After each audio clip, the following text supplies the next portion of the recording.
Le chef de l'État, Félix-Antoine Tshisekedi Tshilombo, promet de décorer les léopards en cas de qualification pour le mondial Qatar 2022. Pas de Kadima Alasseni, pas de dictature de Félix Tshisekedi. Tel est le message du Front commun pour le Congo au cours de sa marche organisée ce samedi 13 novembre. Et puis les projets de loi de finances rectificatives, exercice 2021 et la reddition des comptes de finances 2020 ont été déclarés recevables par les députés nationaux. Voilà tout pour les titres, restez branchés pour le développement. Excellent week-end chez vous, madame, messieurs. Bienvenue dans cette édition du journal sur la chaîne de l'éducation. En cas de qualification pour le mondial Qatar 2022, le chef de l'État, Félix-Antoine Tshisekedi Tshilombo, promet de décorer les léopards. Ce samedi 13 novembre, la veille du match RDC-Bénin, le président de la République est allé encourager les léopards. Un soutien indéfectible, un réconfort moral au nom de toute une nation, c'est le sens de la présence du chef de l'État Félix-Antoine Tshisekedi Tshilombo auprès des léopards à la veille du match RDC-Bénin, comptant pour la dernière journée des qualifications pour le mondial Qatar 2022. La démarche du président de la République est un encouragement à l'équipe nationale de son pays logé à Kempinski Hotel. Dans une brève adresse en français et en lingala, le président de la République a tout d'abord félicité les fauves congolais après leur exploit de jeudi dernier face à l'équipe tanzanienne, une large victoire qui mérite des éloges du garant de la nation. Le pays était à l'arrêt jeudi dernier et même nous qui étions dans nos activités, on avait toujours une oreille attentive sur ce qui se passait à Dar es Salaam. Et grande fut ma joie lorsque, au sortir d'une réunion, le protocole m'annonça votre victoire, 3-0. Vous vous imaginez, à l'extérieur. Et j'ai regardé ce match jeudi soir, je l'ai encore regardé vendredi soir, hier donc. Et j'ai vu vraiment que vous êtes une grande équipe. Vous avez joué comme si vous étiez à domicile. J'étais impressionné par cette maturité, cette maîtrise que vous aviez. Franchement, je veux que ça continue. Et à quelques heures du match décisif qui opposera les poulains de Hector Cooper aux éperviers du Bénin, le président de la République a invité le 11 national à rééditer l'exploit ce dimanche 15 novembre au Stade des Martyrs.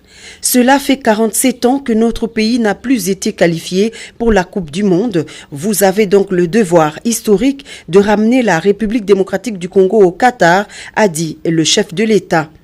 Et en cas de qualification, je promets de vous décorer comme l'avait fait le maréchal Mobutu à vos aînés de la génération 74, a affirmé Félix-Antoine Tshisekedi Tshilombo au Léopard. Vous devez continuer avec cet état d'esprit. Vous étiez solidaires, tous unis, comme un seul homme, et ça doit continuer. C'est ça votre point fort. Vous ne devez absolument pas le laisser tomber. Je sais que maintenant, la pression va s'accentuer sur vous, je le sais. Mais ne cédez pas à la pression, restez concentrés. Comme vous avez fait en Tanzanie, vous jouez complètement libéré sur vos propres valeurs, sur ce que vous avez fait, vous en avez de la valeur. Donc, jouez sereinement. Tout le peuple est derrière vous, il sera derrière vous. Pour nous, Congolais, ce sera la deuxième fois que nous réussirons à nous qualifier pour la Coupe du Monde. Et imaginez-vous qu'il y a au moins 2 générations qui n'ont pas vécu la qualification de notre pays à la Coupe du Monde. Il y a des jeunes gens comme vous qui sont nés, qui ont grandi, qui ont atteint l'âge majeur et qui n'ont jamais vu la République démocratique du Congo en Coupe du Monde. Et pourtant, elle se déroule tous les 4 ans. Donc, imaginez ce que vous allez devenir pour les jeunes de ce pays, pour toute la population même d'ailleurs, de véritables héros. Et juste après le dîner, le chef de l'État a eu un aparté d'une dizaine de minutes avec les joueurs exclusivement. Même si rien n'a filtré de ce face-à-face, mais le volume des applaudissements frénétiques qui ont transpercé le mur de l'hôtel du Fleuve laisse croire que d'importants gestes ont été posés en faveur des léopards.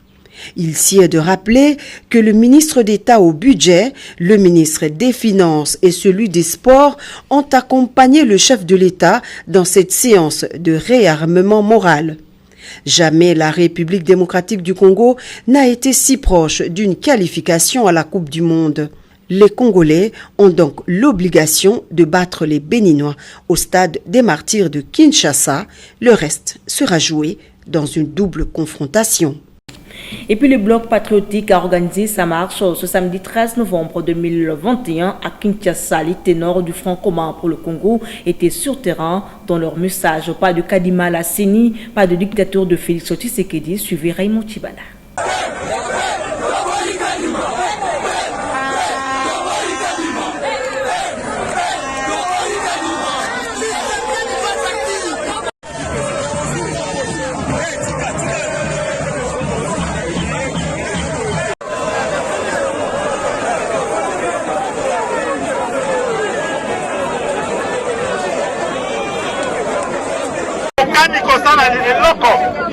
Mbula ebeti yeba ke nkolo abenisi eloko wana eza boete bongo tobetela nkolo maboko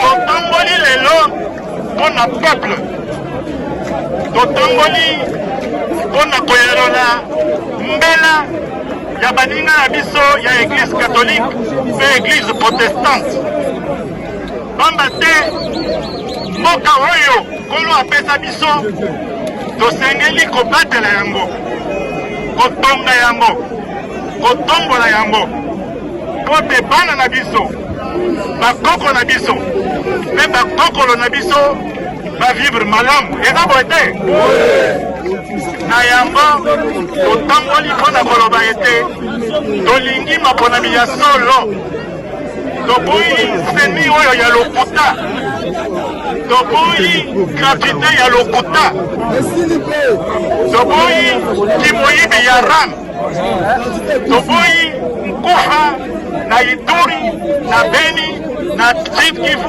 mpe bipai mosusu na mboka na biso toboyi dictature tokoki kondima te topundaki tozongisa kimia na mboka oyo topundaki tozangisa mboka ezala bomoko topundaki po te demokrasia ekoma ya solo na mboka na biso tokoki kondima te lelo tozonga nsima tozonga na ntango ya kala dictateur mosusu aya biso banzo tozala kaka oyo elingi yango wana topimi lelo mpe tolobi non à tout ça, trop, c'est trop.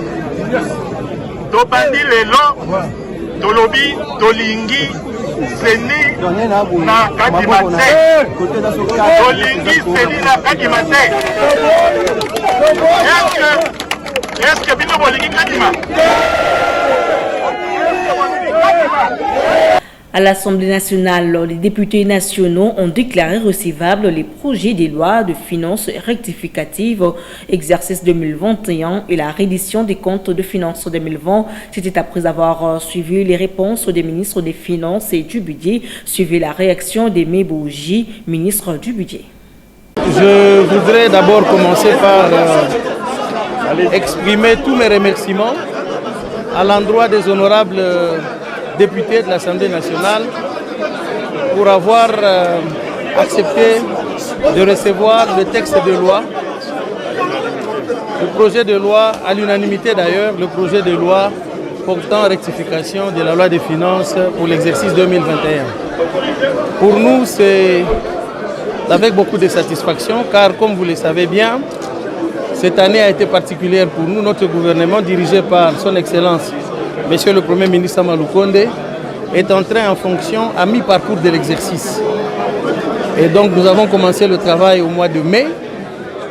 Et la première des choses que nous avons pu réaliser, c'était le dépôt dans les délais, non seulement de la loi rectificative, mais aussi du projet de la loi des finances pour l'exercice 2022.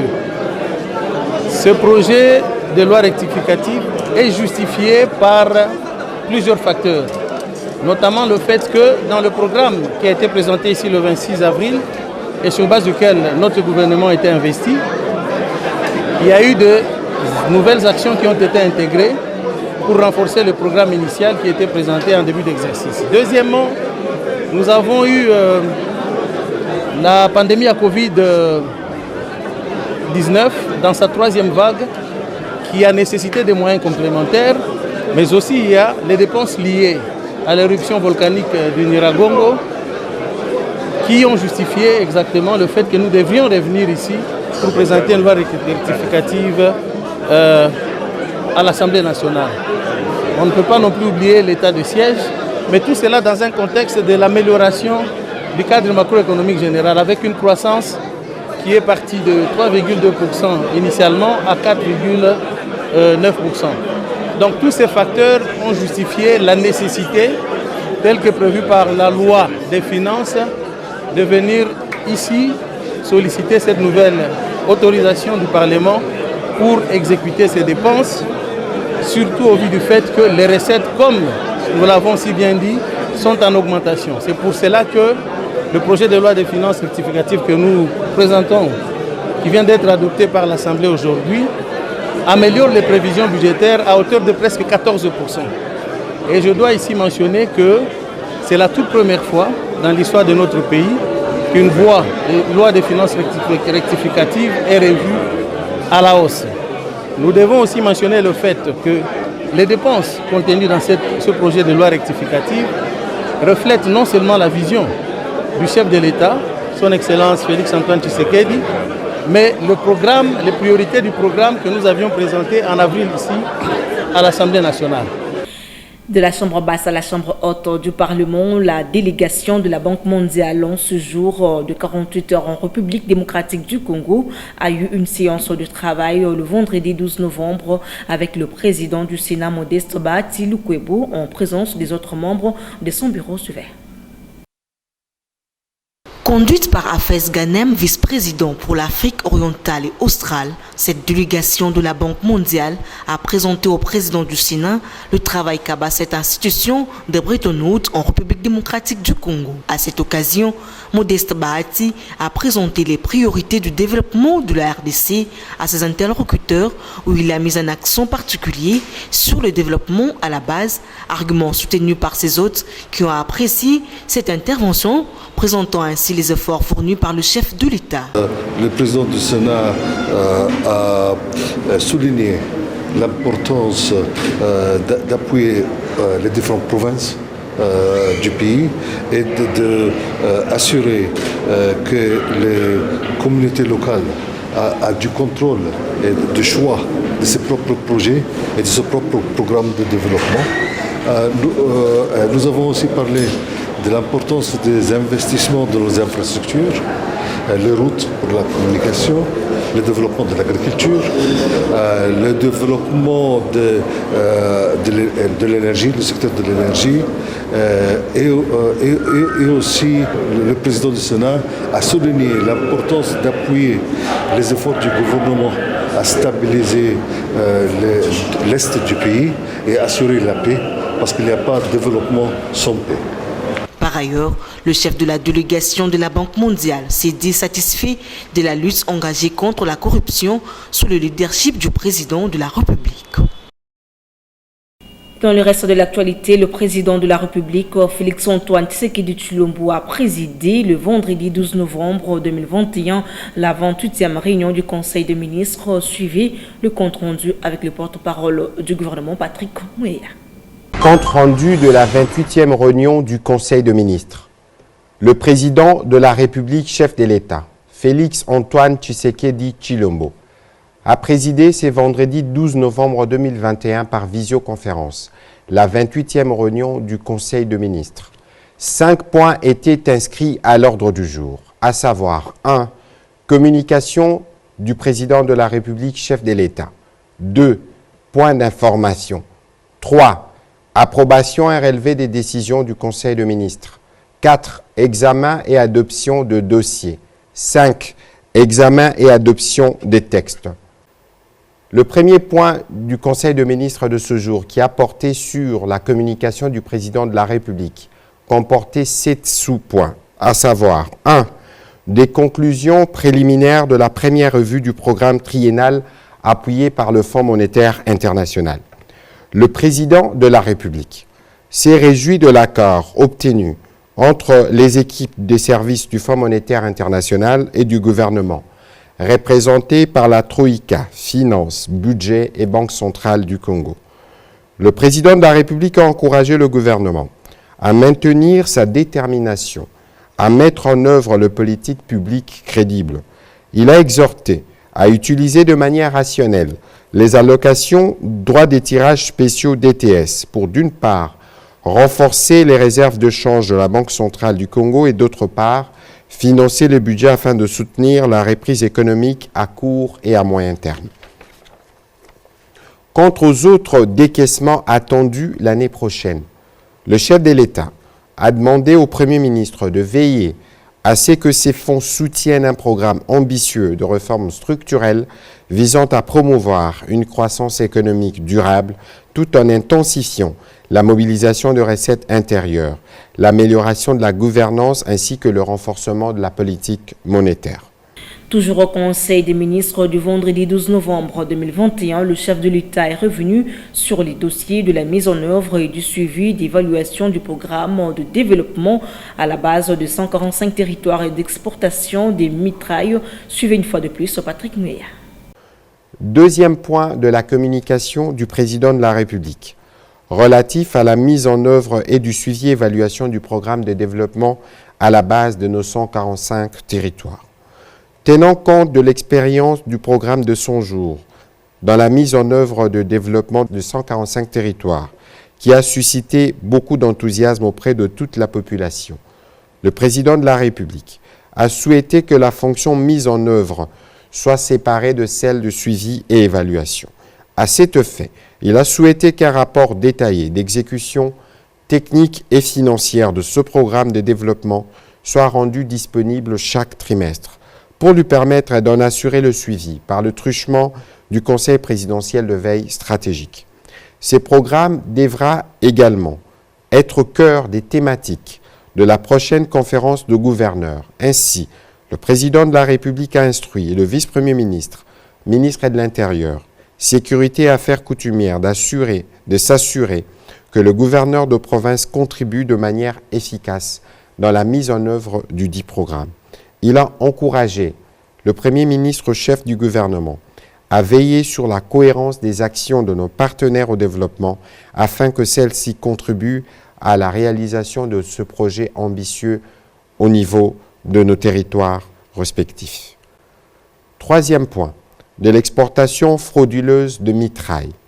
Le président de la République a fait part aux membres du Conseil de ministres d'un rapport révélant une fraude massive par des négociants étrangers qui exportent le cuivre et les cobaltes sous les labels de mitraille. En effet, le recours au label mitraille permet aux exportateurs de minorer la valeur réelle des stocks de cuivre et de cobalt, réduisant ainsi les recettes à percevoir par l'État sur les dites exportations et occasionnant la pénurie d'intrants dans la chaîne d'approvisionnement de l'industrie locale. Cette fraude est notamment occasionnée par la contradiction des textes réglementaires régissant le marché des mitrailles et leurs exportations. D'où la nécessité de statuer sur l'exportation de mitrailles en République démocratique du Congo, en révisant notamment les textes réglementaires en la matière et les mécanismes de contrôle quantitatif et qualitatif. Le chef de l'État a demandé pour ce faire au Premier ministre chef du gouvernement d'instruire les ministres concernés de travailler urgemment sur l'élaboration de nouveaux textes régissant cette activité de manière à les présenter lors des prochaines réunions du Conseil des ministres. Autre chose à présent, l'ambassadrice de l'Australie en République démocratique du Congo a été reçue le vendredi 12 novembre 2021 par la ministre des Mines Antoinette Samba Kalambayi. Reportage. La ministre des Mines Antoinette Samba Kalambayi a reçu ce vendredi 12 novembre 2021 en son cabinet de travail l'ambassadrice de l'Australie en République démocratique du Congo installée au Zimbabwe, Broad Hall. Les échanges entre les deux personnalités ont tourné autour du renforcement des relations bilatérales entre la RDC et l'Australie dans le secteur minier. Antoinette Samba Kalambaye et la diplomate australienne ont exploré les possibilités pour plus de collaboration dans ces secteurs en République démocratique du Congo, car le Congo regorge des potentialités minières et l'Australie est prête à apporter son expertise. L'ambassadrice australienne a aussi envisagé l'opportunité que les hommes d'affaires australiens viennent investir au Congo. Nous avons discuté des questions à plusieurs niveaux. Nous avons souligné les considérations de l'investissement en ce qui concerne les obligations sociétales et l'investissement responsable et durable. Madame, Son Excellence, le ministre fait d'accord, mais elle a souligné aussi que la RDC est ouverte à tous les investisseurs responsables et ceux qui ont intéressé à respecter les lois de la RDC. Pour Antoinette Samba Kalambaye, ministre des Mines, la RDC reste ouverte à tout investissement responsable dans son secteur et c'est dans la norme et le respect de lois de la RDC en général et en particulier du règlement minier. Le tout dans la vision du chef de l'État Félix Antoine Tshisekedi qui veut des partenariats gagnant-gagnant bénéfiques aux investisseurs mais surtout à la population congolaise. Revenons sur cette information, les questions relatives au financement des élections de 2023 ainsi que son organisation étaient au centre des échanges le vendredi 12 novembre 2021 à Kinshasa entre le président de la centrale électorale et la représentante du secrétaire général des Nations Unies en République démocratique du Congo et chef de la MONUSCO. Au sortir de leurs échanges, Bintou Keïta explique en substance le contour de cette rencontre dans cet extrait choisi pour vous par Chanel. Merci, c'est effectivement notre première rencontre depuis sa prise de fonction et je suis venue avec une délégation de la division des affaires politiques de la MONUSCO pour engager une discussion avec le président de la CENI sur les perspectives d'accompagnement des Nations Unies et de la MONUSCO en particulier par rapport au processus électoral. Et nous avons, à l'intérieur de ce processus électoral, évoqué les questions liées à la mise en place d'un cadre de concertation pour faire en sorte que toutes les voix puissent se mettre ensemble et discuter des prochaines étapes qui vont concerner la réforme de la loi électorale. Et donc ça, c'est un élément. Le deuxième élément, nous avons discuté des questions de financement des élections. Nous avons abordé la question de la complexité de l'organisation des élections au niveau local, qui est dans le programme d'action du gouvernement.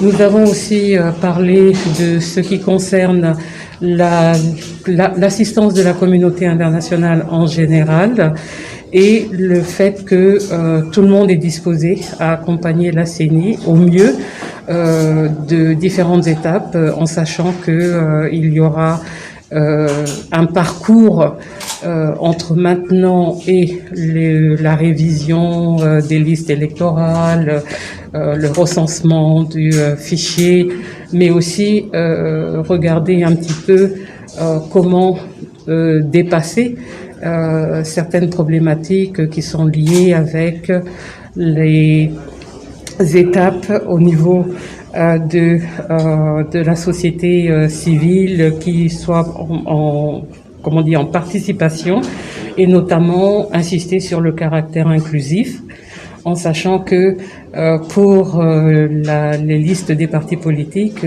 on veut que les femmes soient bien prises en compte comme candidates, comme électrices.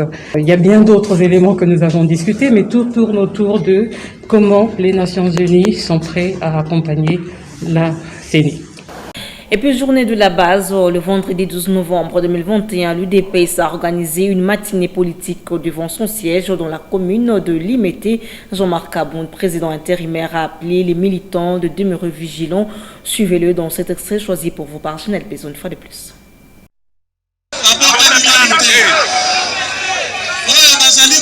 wana tozali kotia yango na compte ya exercice démocratique oyo biso tobundela. Voilà. Totiki bango basala makelele baloba oyo balingi mais mingi zala vigilant. Base ya parti zala vigilant. Vigilance. Tolobi nini? Vigilance. Zala vigilant. Parce que badongolo misu ba ennemi ya pouvoir na biso bazali kolala te. Bazali butu nyonso kosala ba réunion. Ndenge nini bakoki kobotola biso bokonzi. Ndenge nini bakoki kosalela ta chef de l'état mabe. Ndenge nini. Alors bazala distraité. Na lobi base ya parti. Bozala vigilante. Individuellement ndenge bozali wana mutu nyonso ayeba que azali na responsabilité individuelle ya ko protéger pouvoir oyo tomoneli pasi. Amen. Okoyoka ba officine wana ezali kokoma na ba réseaux sociaux oyo botikali kaka na se ya nzete oyo bozwaka misala te bolongwa na parti wana. Base ya parti esengeli pour profiter na fruit ya pouvoir. Wana toyebaka yango. Et d'ailleurs, c'est une obligation pour nous en tant que responsables du parti pour être veiller na ba intérêt ya bino de telle sorte que lobby mutu na mutu aseka. Combattant na combattant. Parfois Nazwa bisabino bokoki komona l'air na lekaka bolobi parfois président Jean-Marc Azane Sengo te nazaka ne Sengo te aussi longtemps que naebi responsabilité nazanango en tant que chef du parti un parti de masse na kozala ne Sengo te soki bozuna nu misala te.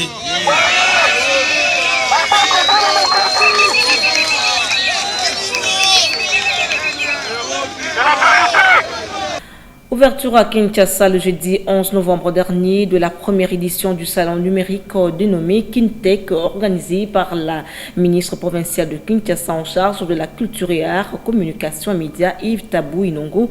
Reportage de Ginelle Bissou. 4 mots-clés ont constitué l'ensemble de cette cérémonie. Il s'agit du mot de bienvenue, celui de circonstance, les speeches d'ouverture et la visite de différents stands des entreprises et organisations qui ont répondu présent à cette première édition du salon numérique. Dans ce mot de bienvenue, le directeur général adjoint de l'Agence provinciale pour le développement du numérique de Kinshasa, Junior Bissuessé, a martelé sur le fait que ce salon s'inscrit dans la droite ligne de la vision du chef de l'État, Félix-Antoine Tshisekedi Tshilombo. Pour sa part, la hôte du jour, Yvette Tabou, a déclaré que Kintech est le premier salon institutionnel qui place le numérique au cœur du débat dans la ville de Kinshasa. La révolution digital a succédé vraisemblablement à la révolution industrielle et se présente dès lors comme étant la nouvelle frontière du développement. Il est, de nos jours, le dénominateur commun de tous les secteurs du développement socio-économique, le bras armé de tout développement qui se veut holistique et futuriste. Quant au représentant du gouvernement de la ville de Kinshasa, Charles Moutamutu, a déclaré ouverte la première édition de Kintech et on appelle tous les partenaires de l'hôtel de ville dans ces processus de ménager aucun effort pour créer un cadre idéal pour le développement. Cette volonté témoigne de l'intérêt de reconstruire l'économie nationale dans l'élan de l'amélioration des conditions sociales de la population.